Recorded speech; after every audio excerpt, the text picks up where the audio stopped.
Alô, você, concurseiro de todo o Brasil, é um prazer mais uma vez recebê-lo em nossa companhia. Seja bem-vindo, meu amigo, minha amiga, a este site de sucesso que é o LAC Concursos. Este site que está preparando você para ser mais um dos nossos campeões.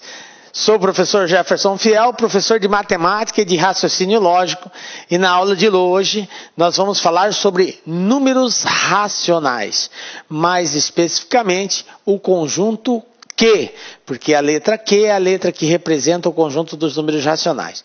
Então, galera, para você que tem dificuldade em trabalhar com números fracionários, números decimais, chegou o momento de nós exterminarmos essas dúvidas, exterminarmos esse medo.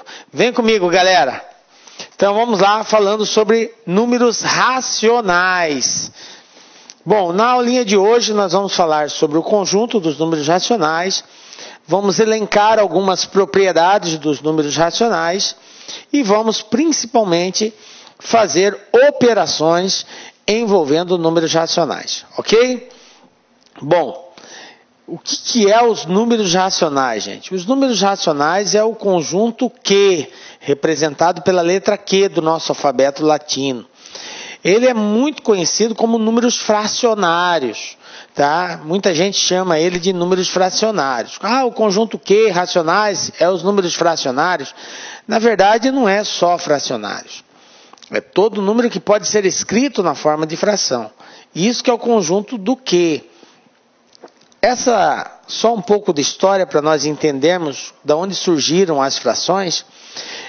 Tudo é de uma necessidade do ser humano, né? Então, antigamente lá no Egito, havia uma enchente do rio Nilo, e essa enchente, ela estragava toda a marcação das terras, das áreas dos agricultores.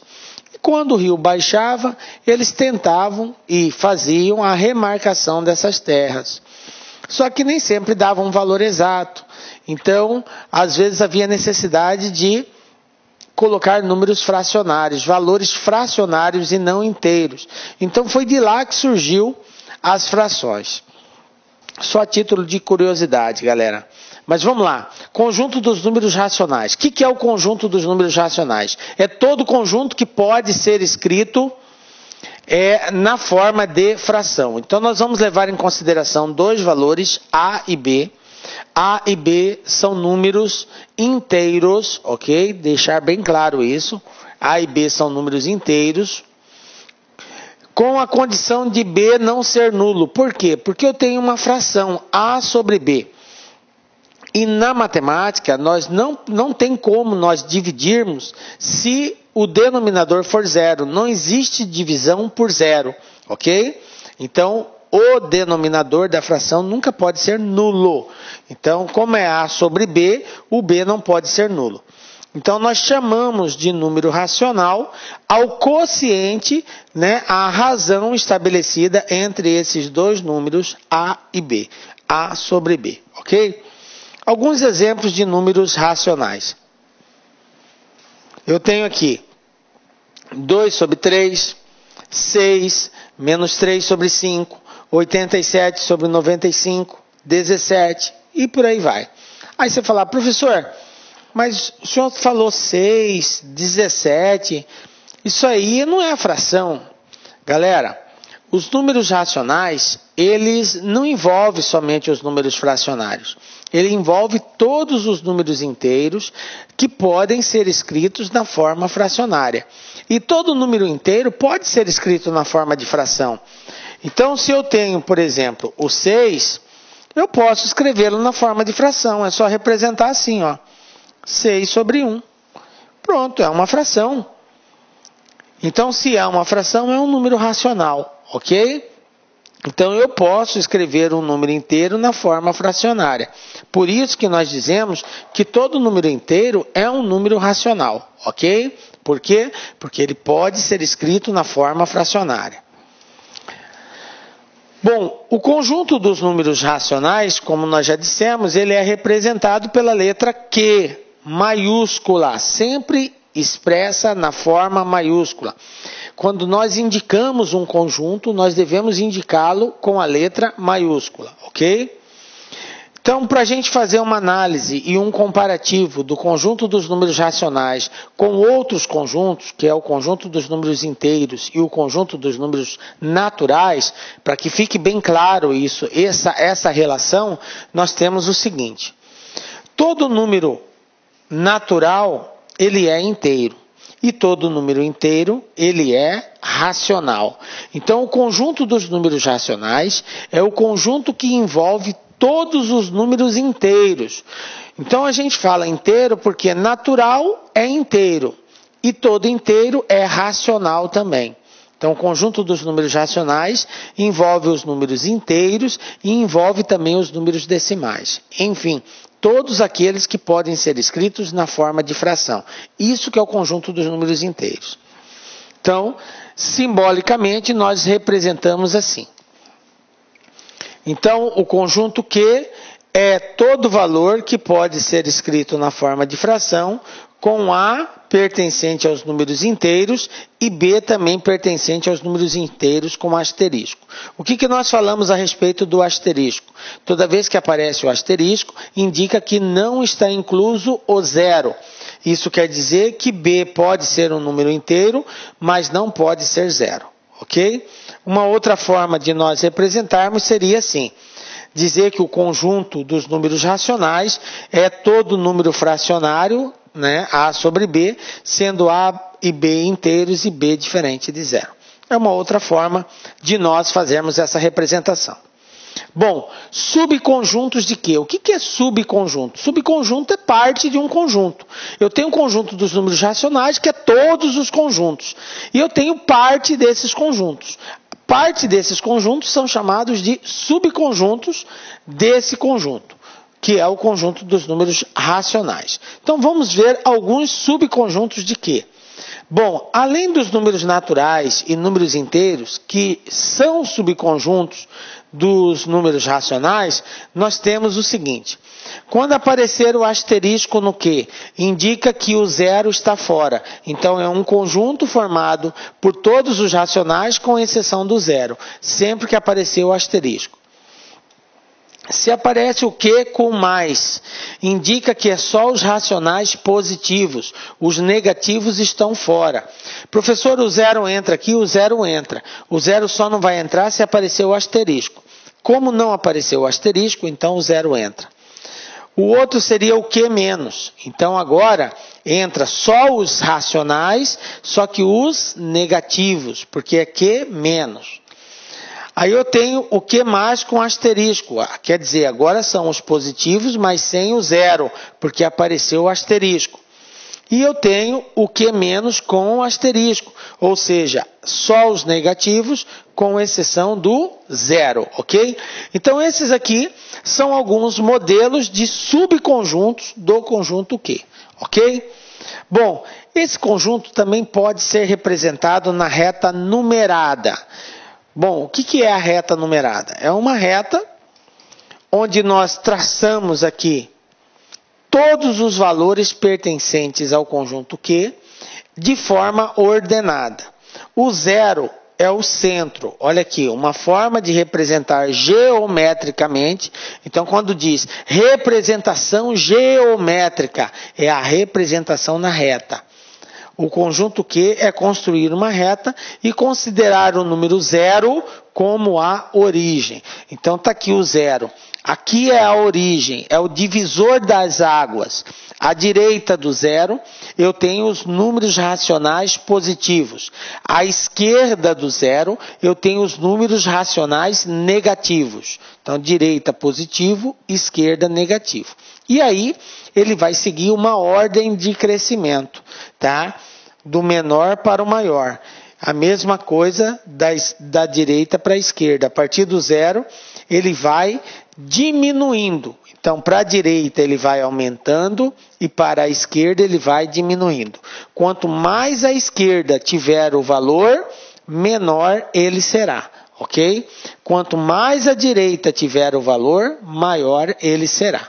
Tranquilo?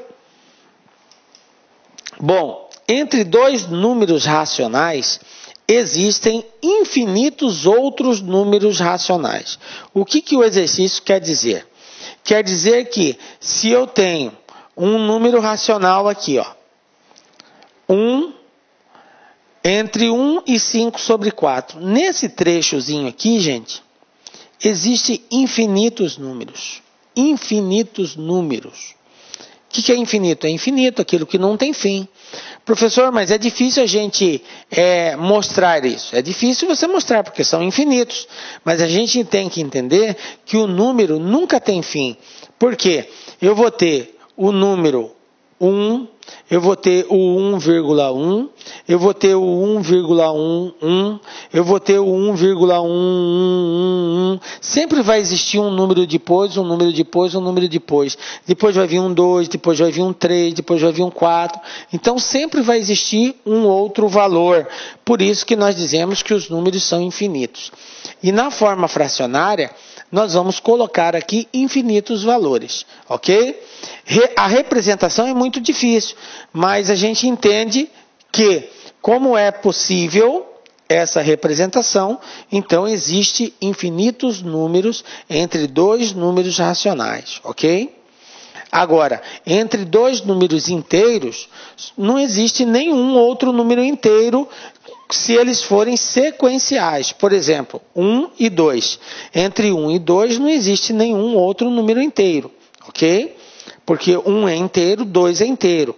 E entre eles, qualquer valor não vai ser inteiro. Aí não existe. Tá? Entre 1 e 3, existe algum número inteiro? Existe o número 2, ok? Quando é inteiro, o inteiro não é infinito, tá? Mas os racionais, eles são infinitos, porque nós podemos representar ele por vírgula e aí colocar infinitas casas depois da vírgula. Tranquilo? Então vamos lá agora. Número racional é todo número que pode ser escrito na forma de fração. Já vimos isso.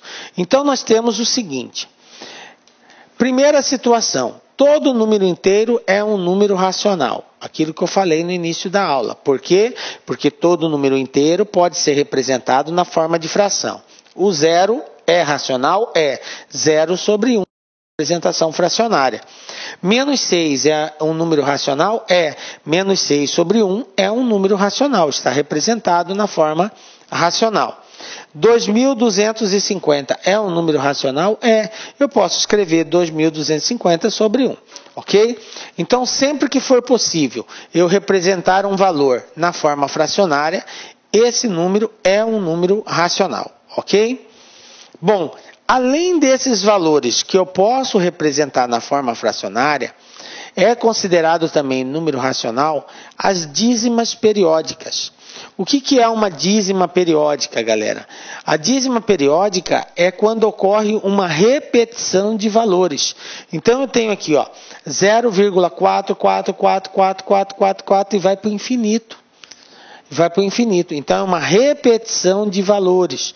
Isso aqui é chamado de dízima periódica. Então toda dízima periódica é um número racional. Se houver repetição de valores, é um número racional. Olha outro exemplo. 0,333333. Então está repetindo? Tá. Então é uma dízima periódica. Galera, a palavra dízima implica numa sequência infinita de valores. Então eu vou ter, logo após a vírgula, uma sequência infinita de valores. Agora, essa sequência infinita de valores, ela pode ser periódica ou não periódica. O que quer dizer isso? Qual que é a diferença entre ser periódica e não periódica? É que a periódica implica na repetição de valores e a não periódica implica na não repetição de valores. Ou seja, não existe uma sequência lógica ali. Pode vir 1, 3, 5, 7, 9, 4, 2, 3, 0, 4. Então a gente não sabe os valores que vem vindo. Então nós dizemos que é uma dízima, porque é uma sequência infinita de valores, porém não periódica, porque os valores não se repetem. Então veja bem, a dízima que não é periódica, ela não é um número racional. Para ser número racional, tem que ser uma dízima periódica, ok? Belezinha? Tranquilo, né? Então, tá aqui, toda dízima periódica é racional. E também temos o seguinte, todo número decimal exato é um número racional. Veja bem, gente, número decimal é aquele valor que é expresso por vírgula. Então, quando eu tenho um valor e esse valor está expresso por vírgula, eu tenho um número decimal. Se ele não for decimal, ele vai ser inteiro, quando não aparecer a vírgula. Mesmo o decimal tem a sua parte inteira. Se eu tenho 7,6, o 7 é a parte inteira. Então, o vírgula 6 é a parte decimal desse valor, ok? Quando eu tiver um número decimal exato, o que quer dizer exato? Quando esse número decimal tem fim. Ele não é infinito, quando ele é finito. 5,342. Acabou. Então é um decimal? É, só que é um decimal finito, porque chegou no 2 ele parou. Não existe mais números depois. Então nós dizemos que todo número expresso por vírgula, que existe uma quantidade limitada, uma quantidade finita de elementos, nós dizemos que ele é um número racional. Ok? Belezinha? Bom, então nós já sabemos quais são os tipos de números que são considerados números racionais. Vamos falar da dízima periódica. Já vimos que dízima periódica são números que repetem uma sequência de algarismos na parte decimal de forma infinita, ok? Exemplos. 0,25, 25, 25, 25, 25, infinito. 8,533333333, infinito.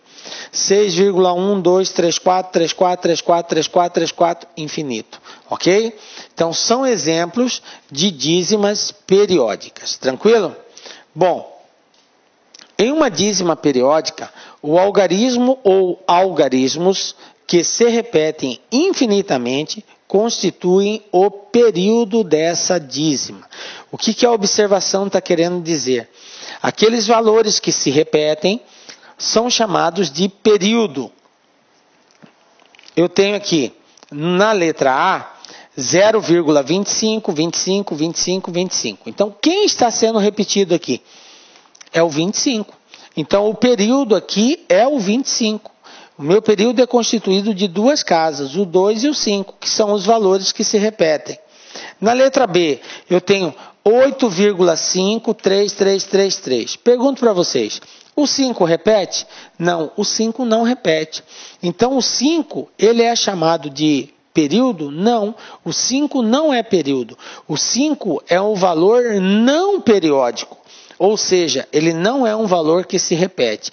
Quem se repete aqui é o 3. Então, o meu período é o 3. E a parte não periódica? Não periódica é o 5. 6,12343434. Então, quem é o meu período? É o 3 e o 4, o 34. Esse é o período, esse é o valor que vem se repetindo. E o 1 e o 2, eles são partes não periódicas. Por quê? Porque eles não se repetem, ok? Então, o meu período aqui é só o 34. Beleza? Bom, classificação da dízima periódica. A dízima periódica, ela pode se classificar de duas formas. Ela pode ser chamada de dízima periódica simples ou dízima periódica composta. Vamos entender quando que ela é simples e quando que ela é composta.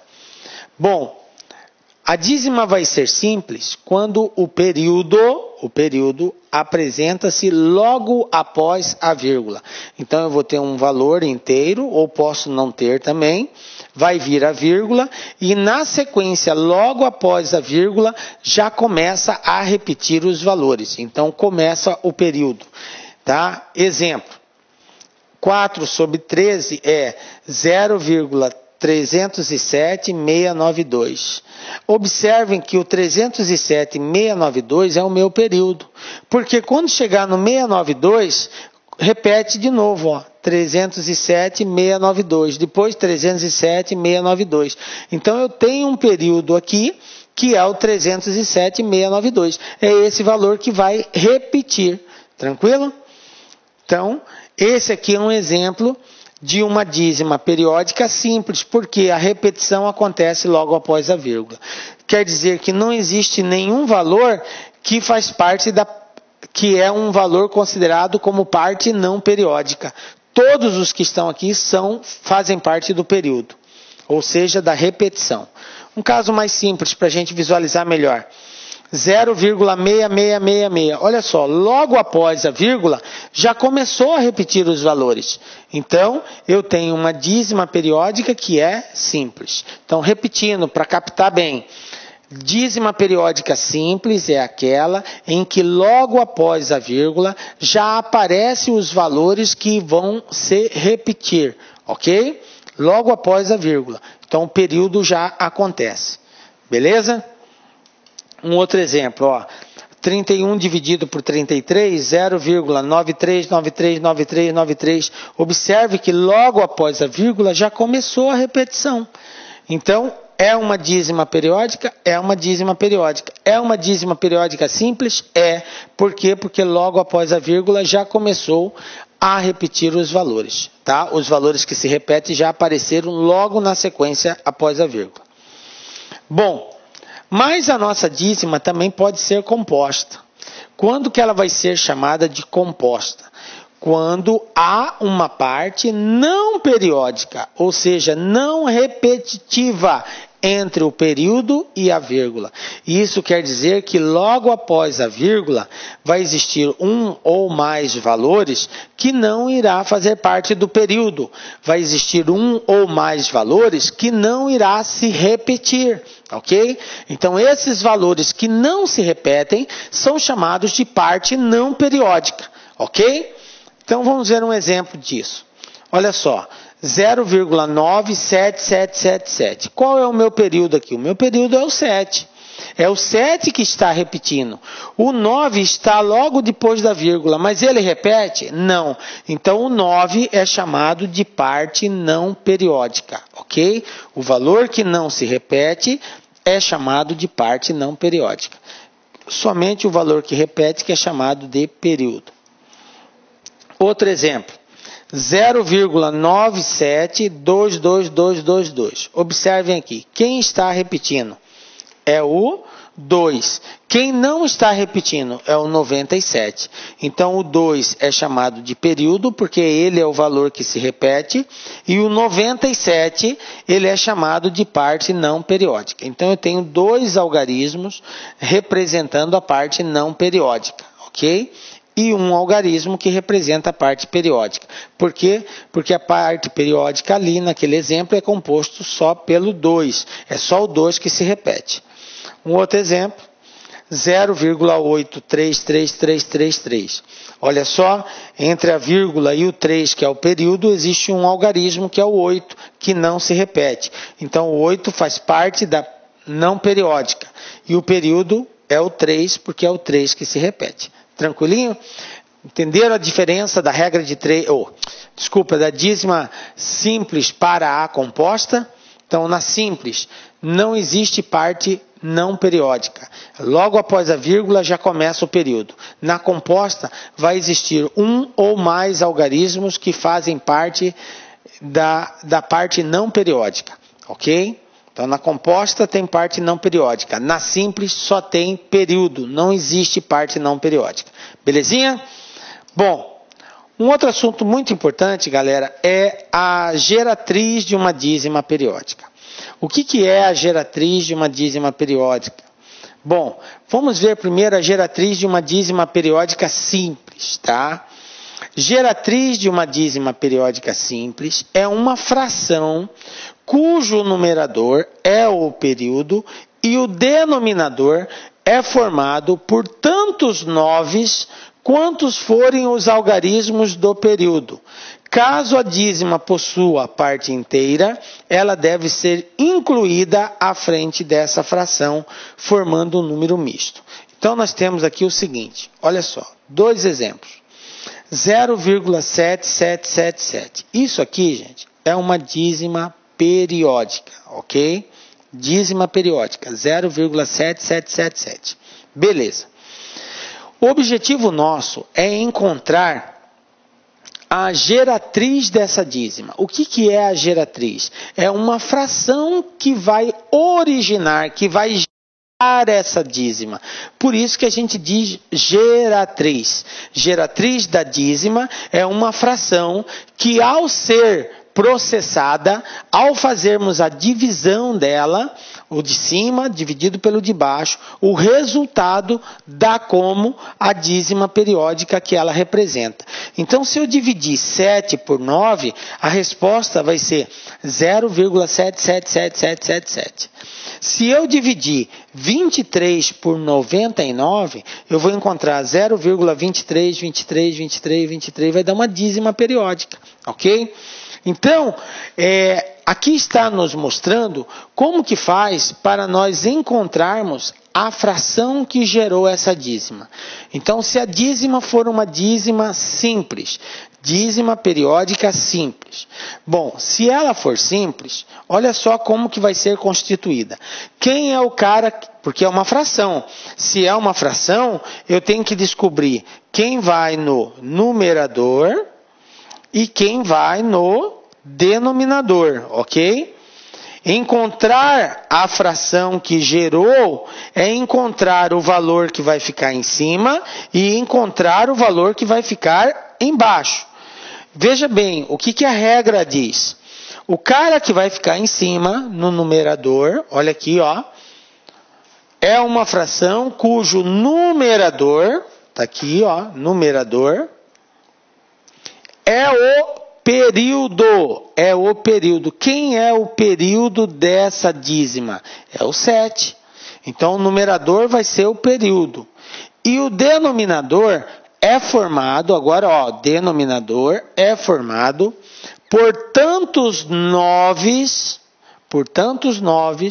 quantos forem os algarismos do período. Então, veja bem, nessa dízima 0,7777, qual é o algarismo que está formando o período? É o algarismo 7. Tem algum outro algarismo fora o 7? Não. Eu só tenho um algarismo formando essa dízima periódica, que é o 7. Então, se eu tenho só um algarismo, a quantidade de 9 que eu vou colocar é de acordo com a quantidade de algarismos que formam o período. Como eu só tenho um algarismo formando o período, então eu vou colocar só um 9 aqui embaixo. Então, o numerador é o período, 7, e o denominador é a quantidade de noves de acordo com a quantidade de algarismos que formam o período. Como eu só tenho um, então eu vou colocar só um 9. Olha só no outro exemplo. 0,23. Então, ele diz o seguinte, o numerador é o período. Quem é o meu período aqui? Qual é o valor que se repete? É o 23. Esse é o período, o 23. Então, o meu período são 2 algarismos. Então, está aqui, ó, o numerador é o período. Tá? E o denominador? O denominador vai ser composto pelo número 9, repetido a quantidade de vezes que a quantidade que representa a quantidade de algarismos do período. Quantos algarismos eu tenho no período? 2. Então, eu vou colocar 2, 9. Vai ser 99. 23 dividido por 99. Essa é a dízima que representa, é a fração que representa essa dízima periódica. Aí ele faz uma observação. Caso a dízima possua parte inteira, observe que aqui é tudo zero antes da vírgula. Se é zero antes da vírgula, quer dizer que não tem parte inteira, só tem a parte decimal. Então, caso possua a parte inteira, ela deve ser incluída à frente dessa fração, formando um número misto, ok? Então, se acaso aparecer, a gente vai colocá-la na frente da fração, formando um número misto. Nós vamos ver exemplo agora de como fazer isso.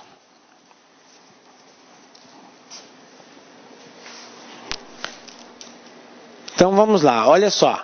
Geratriz de uma dízima periódica. Agora, dízima periódica composta. Como que eu vou encontrar a fração que vai gerar uma dízima periódica se essa dízima periódica for composta. Então, se ela for simples, a gente já viu como é que faz. E se for composta? Vamos ver. Dízima periódica composta é uma fração da forma n sobre d. Então, é uma fração. A geratriz vai ser uma fração. Onde n, que é o cara que está na parte de cima, no numerador, é a parte não periódica seguida do período. Seguida do período. Menos a parte não periódica. O numerador, então eu vou pegar a parte que não é periódica, junto com o período, e vou subtrair, porque é menos, da parte não periódica. Esse resultado vai ficar na parte de cima, no numerador. E o denominador? O denominador é formado por tantos noves, então por número 9, quantos forem os algarismos do período. Igual ao raciocínio anterior da simples. Se o período tiver só um valor, só um algarismo, eu tenho só um 9. Se o período for 2, é 2 9, 3 é 3 9 e assim por diante. Seguidos de tantos zeros quantos forem os algarismos da parte não periódica. Então, eu posso ter a parte não periódica com um elemento, com um algarismo, com 2, com 3, com 4. Então, a quantidade de algarismos que representar a parte não periódica vai ser a quantidade de zeros que eu vou colocar logo na sequência após o 9. Tá? Beleza? Vamos ver um exemplo disso daí. Olha só. 0,125, aliás, 0,1, 25, 25, 25, 25, 25. Eu tenho uma dízima periódica aqui? Tem. É uma dízima periódica composta ou simples? Composta. Por quê? Porque esse cara aqui, o número 1, ele pertence à parte não periódica, porque ele não se repete. Quem que repete aqui? É o 2 e o 5. 25, 25, 25, 25, tal. Então, o período é o 25. O 1 é a parte não periódica. De acordo com o que o exercício propôs, nós temos o seguinte. A fração tem o numerador e tem o denominador. O numerador vai ser composto por quem? Ele vai ser a parte não periódica, que é o 1, seguida do período, ou seja, 25. Então, vai ficar 125. Menos, subtraindo, a parte não periódica, que é o 1. Então, vai ficar 125 menos 1. Está aqui, ó. 125 menos 1. Parte não periódica, seguida do período. Então, 1 com 25, 125, menos a parte não periódica, que é 1. Tudo isso dividido. Quem é o denominador? Tantos noves quantos forem os algarismos do período. Quantos algarismos eu tenho no período aqui? 2 algarismos. O 2 e o 5. 25. Ok? Se eu tenho 2, eu vou ter que ter 2 9. Seguidos de tantos zero quantos forem os algarismos da parte não periódica. Então, a minha parte não periódica é o 1. Então, a quantidade de zeros que eu vou ter vai ser 1 zero. Então, 9, 9, 2 noves, porque eu tenho 2 valores no período, seguido de 1 zero, porque eu tenho um algarismo que faz parte não periódica. Ok? Então, dividido por 990. Aí eu faço essa subtração, 125 menos 1, 124 dividido por 990. Para você tirar a prova, pega uma calculadora lá, divide 124 por 990, você vai encontrar exatamente esse valor aqui, ok? Então, o que nós fizemos aqui? Nós transformamos uma dízima periódica numa fração, tá? Encontramos a fração que gera essa dízima periódica. Tranquilo? Belezinha? Um outro exemplo. 0,36666 e aí vai para o infinito. Então, vamos lá. De acordo com a regra, eu sei que essa dízima é uma dízima composta. Por quê? Porque ele tem a parte periódica e tem a parte não periódica, que é o 0,3. O 0,3 não se repete. Então ele pertence à parte não periódica. Bom, a fração que vai gerar esse número, essa dízima periódica, vai ter um numerador e um denominador. No numerador, quem que vai no numerador? No numerador vai a parte não periódica, que é o 0,3. Seguido do período, que é o 6. Então vai dar 0,36. Ok? Beleza? Ou só 36, porque o 0 à esquerda não vai ter valor. Então 0,36. Menos a parte não periódica. Então vai ficar 0,36 menos a parte não periódica, que é o 3, 0,3.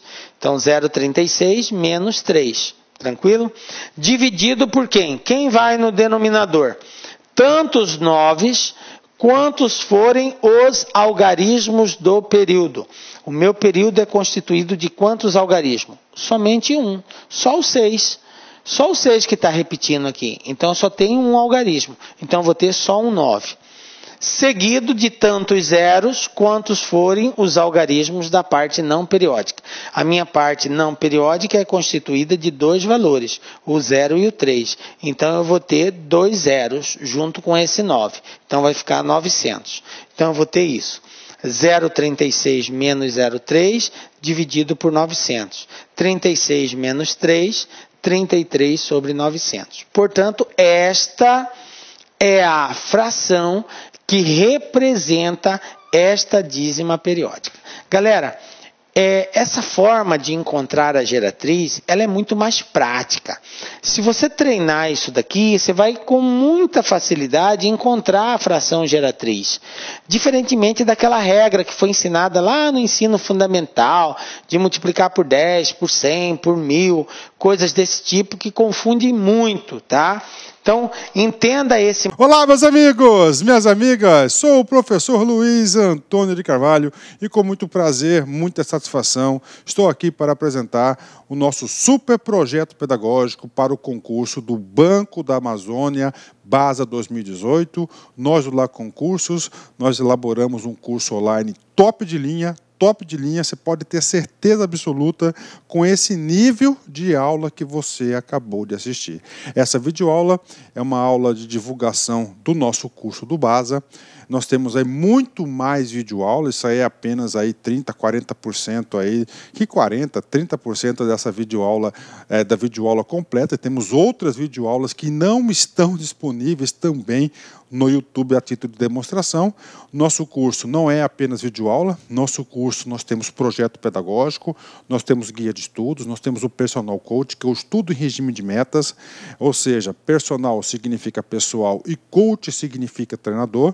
Aqui você tem um treinador pessoal de concursos, inclusive o seguinte, o personal coach, na minha avaliação, é o ponto aí de diferenciação, o ponto de competitividade para os nossos alunos. O aluno que cumpre as suas metas de estudos do LAC Concurso pode ter certeza que vai ficar competitivo. Professor, quanto custa tudo isso? Você não vai nem acreditar. Nosso curso para o cargo de técnico bancário BASA 2018, ponto a ponto do edital, apenas 10 parcelas de R$30, você vai se preparar e vai ficar super competitivo. Bacana? Então dê uma chance, acesse nosso site, faça a sua matrícula, nós temos a cláusula de garantia, durante 5 dias você pode assistir todas as aulas, baixar todos os materiais didáticos, sem custo nenhum. Tá certo? Custo nenhum. Não gostou? Pede para sair, manda um e-mail para o nosso atendimento que nós iremos devolver os dinheiros da sua matrícula. Mas, olha só, papo reto. Até o presente momento, eu não recebi um cancelamento de matrícula. Você sabe por quê? Porque o produto é bom. Você pode ter certeza. Bacana? Um forte abraço, fique com Deus. Espero vocês aqui no LAC. Fui!